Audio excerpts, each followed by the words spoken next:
देश में एक ही वीक में इतने सारी क्राइसिस आ जाते हैं कि उसे गिनने के लिए कैलकुलेटर के बटन कम पड़ जाते हैं। अब देखिए ना, दिल्ली में गर्मी थी तो टू मच गर्मी थी, लोग पानी को तरस रहे थे। अब बारिश है तो चारों तरफ पानी ही पानी। बेचारे दिल्ली वाले। हम करें तो करें क्या, बोले तो बोले क्या। बट इन क्राइसिस के बीच एक गुड न्यूज भी आई है। इंडियन टीम वर्ल्ड T20 के फाइनल में पहुंच गई। सेमीफाइनल में इंडिया ने इंग्लैंड को हराकर 2022 के हार का बदला और दुगना लगान दोनों वसूल कर लिया। फाइनल में पहुंचते ही कैप्टन रोहित शर्मा के आंखों से आंसू आ गए। वैसे ये खुशी के आंसू थे, पर दुख के आंसू कोहली के फैंस की आंखों में आए क्योंकि उनका बल्ला फिर नहीं चला। खैर, कोहली तो बाउंस बैक कर जाएंगे, पर ज्यादा परेशानी उनके लिए है जो शिवम दुबे के फैंस हैं। शिवम दुबे के फैंस, आई मीन उनके मम्मी पापा। अब क्या करे, ना बेचारा लड़का बैटिंग कर पा रहा है, ना बॉलिंग, और कैच भी छोड़ दे रहा है। दुबे का ये परफॉर्मेंस देखकर रिंकू सिंह और यशस्वी जायसवाल जिन्हें टीम से ड्रॉप किया गया था, उनका कुछ ऐसा रिएक्शन। इनका नाम शिवम दुबे की जगह डूबे रख देना चाहिए, जो अपनी परफॉर्मेंस से टीम को कभी भी डुबा सकते हैं। वैसे इंडियन टीम के फाइनल में पहुंचने से लोग को जितनी खुशी है उतनी ही एंजाइटी भी है, क्योंकि उन्हें एक और मैच में सिद्धू पाजी की कमेंट्री झेलनी पड़ेगी। जोड़ने वाले को मान मिलता है, तोड़ने वालों को अपमान मिलता है, और जो खुशियां बांट सके उसे सम्मान मिलता है। ठोको ताली। रोहित भाई, सिद्धू जी को हम झेल लेंगे, पर प्लीज फाइनल जीत जाना, क्योंकि एक और फाइनल लॉस हम नहीं झेल पाएंगे, प्लीज। वैसे इस वीक पॉलिटिक्स में भी काफी कुछ हुआ है। देश में नई सरकार बनी है, पर सरकार तो नई है लेकिन सारे मंत्री और स्पीकर वही पुराने। शायद Modi ji old is gold में बिलीव करते हैं। तो चलिए इस वीक के सारे इंटरेस्टिंग डेवलपमेंट्स पे बात करते हैं आज के सैटरडे शो में।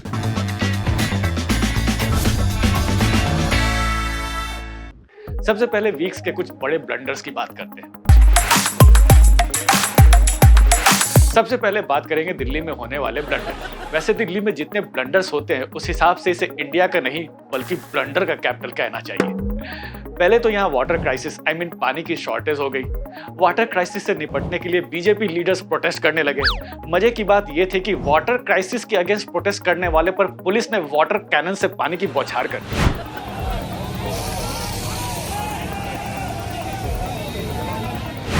पुअर गाइस, अगर ये प्रोटेस्ट करने वाले झंडे और बैनर की जगह पानी की बाल्टियां लाए होते तो कम से कम 2 दिन के लिए इनके घर में पानी का इंतजाम हो जाता, जो कभी खत्म नहीं हुआ है। दिल्ली में जल मंत्री आतिशी मार्लेना की जिम्मेदारी जनता को जल पहुंचाने की है, पर वो ही खुद अन्न और जल त्याग करके अनशन पर बैठ गई। आतिशी ने इतना दमदार अनशन किया कि दिल्ली वालों को पानी मिले ना मिले, उन्हें इस साल का ऑस्कर जरूर मिल जाएगा। उनके अनशन के दौरान डॉक्टर ने स्टेज पर बताया कि आतिशी की हालत बहुत खराब है, बट वो एक छोटी सी डिटेल मिस कर गए, तो आतिशी ने उन्हें याद दिला दिया। ये देखिए, आज जो मेडिकल पैरामीटर पहले से काफी खराब आए हैं।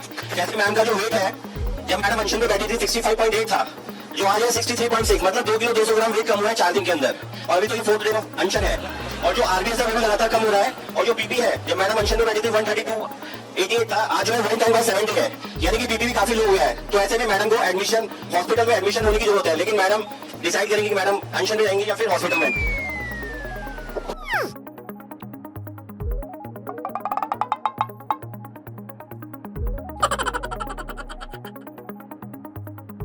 और मैम का जो कीटोन है वो भी लगातार बढ़ रहा है। कल भी प्लस था और आज भी प्लस है, और जिसकी वैल्यू 1.5 है अभी। 4 दिन अनशन करने के बाद आतिशी की हालत इतनी खराब हो गई कि उन्हें हॉस्पिटल में एडमिट कराना पड़ा। और जैसे ही आतिशी हॉस्पिटल गई, दिल्ली में बारिश हो गई, तो उन्हें डिस्चार्ज कर दिया गया।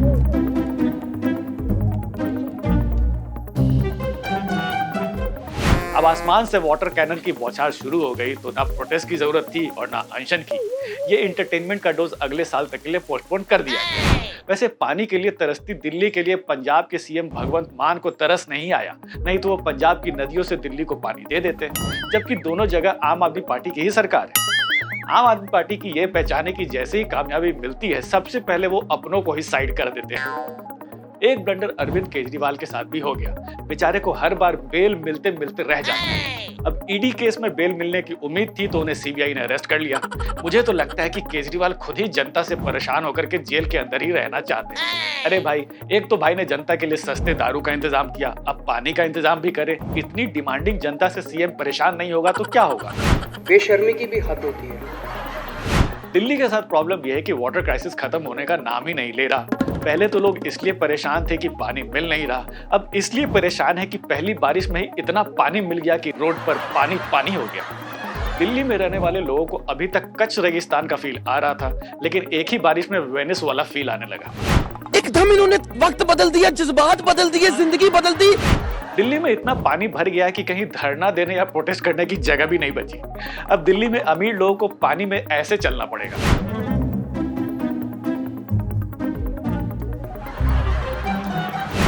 पहली ही बारिश में दिल्ली एयरपोर्ट पर टर्मिनल 1 की छत का एक हिस्सा गिर गया। अब ये छत पहले गिरी या इसे बनाने वाले गिरे हुए हैं, सवाल अब भी वहीं का वहीं रुका हुआ है। हम चलते अपने अगले सेगमेंट पे, जिसका नाम है बात का पता। देश में नई सरकार बन गई है, नए एमपीज ने शपथ भी ले ली है, लेकिन इस बार शपथ ग्रहण भी थोड़ा नए तरीके से।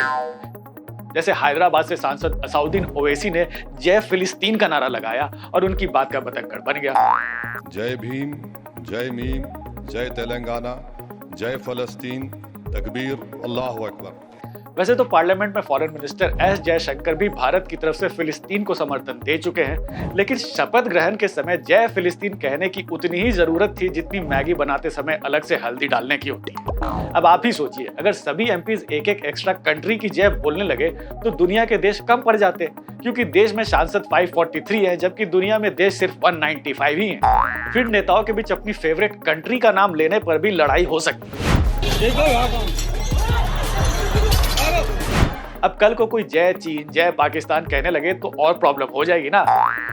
उधर बरेली से एमपी छत्रपाल सिंह ने पार्लियामेंट में जय हिंदू राष्ट्र कह दिया। जय हिंदू राष्ट्र, जय भारत। अगर इस तरह बाकी सांसद भी अपने अपने रिलीजन के साथ राष्ट्र लगाने लगेंगे तो शपथ ग्रहण के दौरान ही जय सिख, जय जैन, जय क्रिश्चियन, जय मुस्लिम राष्ट्र भी सुनने को मिल सकता है, क्योंकि इंडिया के कॉन्स्टिट्यूशन के हिसाब से इंडिया सेकुलर कंट्री है। यहाँ हर कोई अपने धर्म की जय बोल सकता है। फिर लोग कहेंगे ये क्या हो गया, ये क्या सुन रहा हूँ मैं। वोट टेकिंग के दौरान जय श्री राम, जय जगन्नाथ, जय काली माँ के नारे तो लगे ही, कुछ एमपीज ने अपने सीनियर नेता का भी जय बोल दिया। टीएमसी नेताओं ने जय ममता बनर्जी कह दिया तो समाजवादी पार्टी के सांसद हरेन मलिक ने जय अखिलेश का नारा लगा दिया। वैसे ये सब ड्रामा मोदी सरकार के एमपीज ने ही स्टार्ट किया था, जो मोदी जी के पार्लियामेंट में आते ही मोदी मोदी के नारे लगाने लगते थे।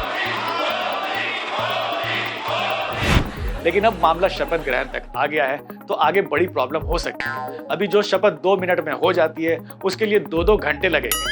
सांसद अपने अपने फेवरेट नेता का, अपने रिलीजन का, अपने फेवरेट कंट्री का नाम लेकर नारे लगाएंगे तो 1-2 हफ्ते तक तो शपथ ग्रहण ही चलता रहेगा। ये एमपी बेचारे काम कब करेंगे? कीजिएगा, ये ठीक नहीं हो रहा सर, आप गलत कर रहे हैं सर। सरकार तो नई बन गई है, लेकिन कहीं से भी नयापन नहीं लग रहा। Prime minister, home minister, defence minister, rail minister, foreign minister सब वही पुराने हैं। उम्मीद थी कि लोकसभा का स्पीकर नया मिलेगा तो थोड़ी वैरायटी आएगी, लेकिन स्पीकर भी वही पुराने ओम बिरला बन गए। ऐसा लगता है देश में वैरायटी सिर्फ आइसक्रीम के फ्लेवर्स में ही देखने को मिल रहा है। ओम बिरला को ईवीएम से नहीं, वॉइस वोट से स्पीकर चुना गया है। ये बड़ी इंटरेस्टिंग चीज है। इसमें थर्ड अंपायर भी नहीं बता सकता कि किसकी जीत हुई है। आप भी ट्राई कीजिए, ध्यान से सुनिएगा कि यस वाले ज्यादा है या नो वाले। The question is that Sri Om Birla, a member of this house, be chosen as the speaker of this house. Those in favor may say aye. Those against may say no. I think the ayes have it. The ayes have it.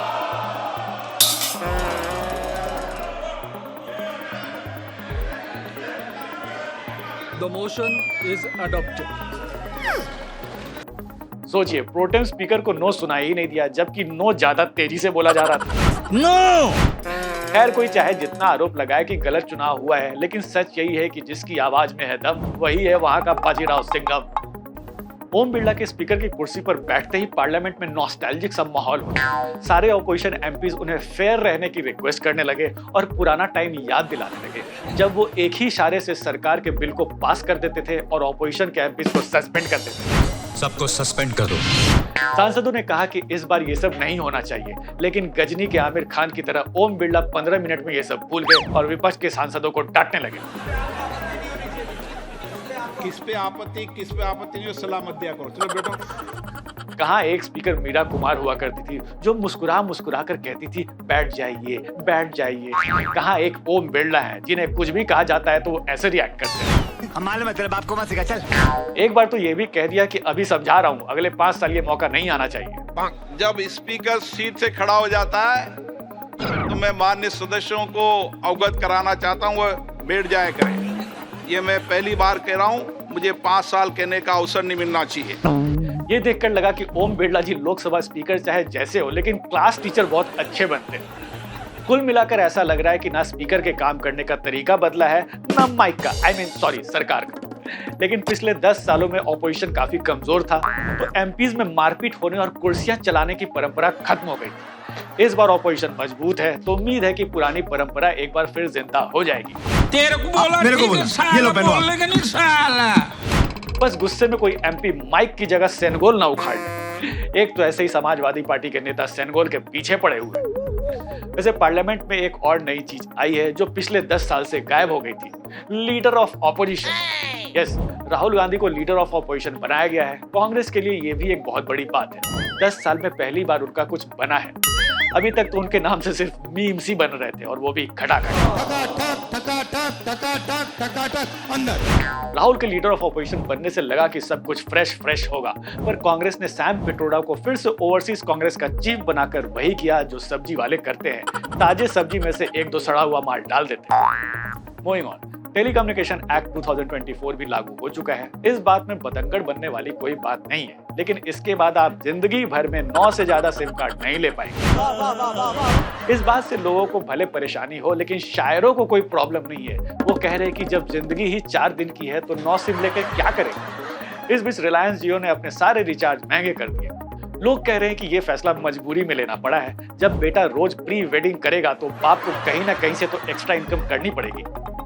वैसे अनंत अंबानी और राधिका मर्चेंट की शादी के cards लोगों तक पहुंचने लगे हैं, जिससे ये पता चलता है कि ये दोनों प्री वेडिंग से अब बोर होकर फाइनली शादी कर रहे हैं। शादी का कार्ड भी ऐसा वैसा नहीं है, ये देखिए।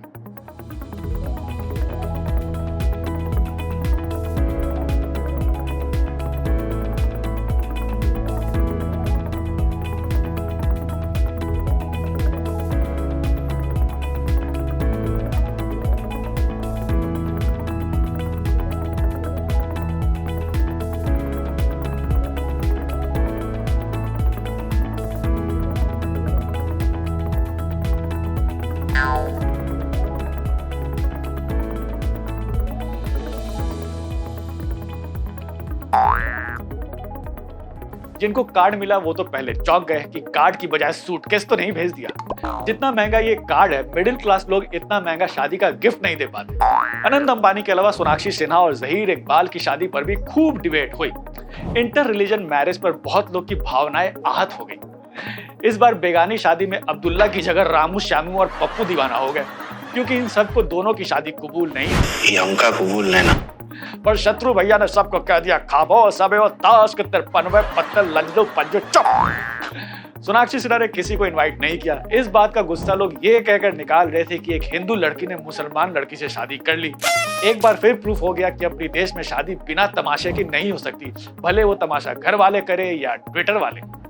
Well, that's all for now. If you like this video, share it with your friends and family, and do not forget to subscribe to our channel India Today and Aaj Tak.